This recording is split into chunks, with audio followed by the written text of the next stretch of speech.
আপনারা ছোট ভাই হিসেবে যদি আমারে একটু ভালোবাসেন, তাহলে আমার এই ভিডিওতে লাইক, কমেন্ট, শেয়ার ও বেশি বেশি করে কফিলিং করে দিবেন। কারণ রইল দেখেন, ছোটবেলা থেকে মা বাবার ওরকম আদর ভালোবাসা পাই নাই।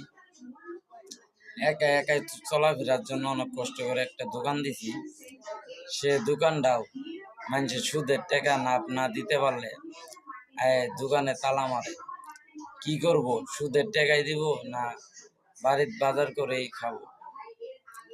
এখনকার যদি দিতে চাই সুদের টাকা, বাড়ির থাকে না চাল কেনার টাকা।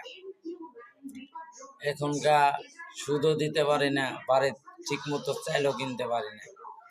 কাম কাজের পরিস্থিতি অনেক খারাপ।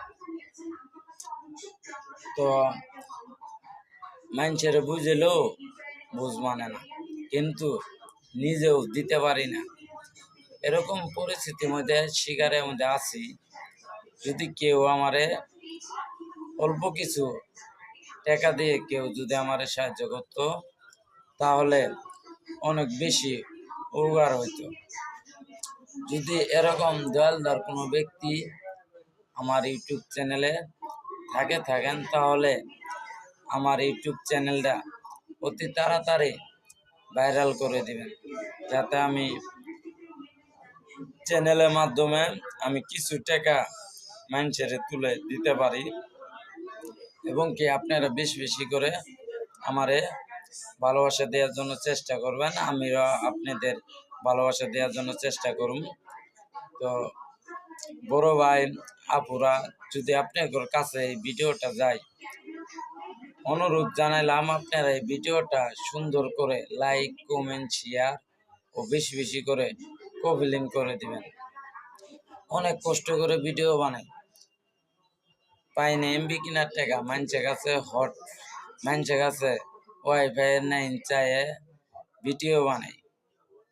তারপরেও যদি আপনারা লাইক, কমেন্ট, শেয়ার যদি না করেন, তাহলে ভাই যাবো কোথায়? আঙ্গুরে তো যাওয়ার মতো কোনো জায়গা নাই। আমরা অনেক গরিব মানুষ।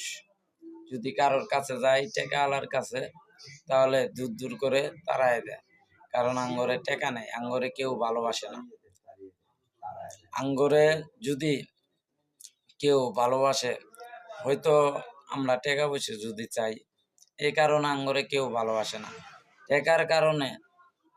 টাকার কারণে মা বাপ, আত্মীয় স্বজন কেউ কারোরে ভালোবাসে না। আমার অনেক কষ্ট লাগলো যে আজকে সারাদিন আমি না খাইছি।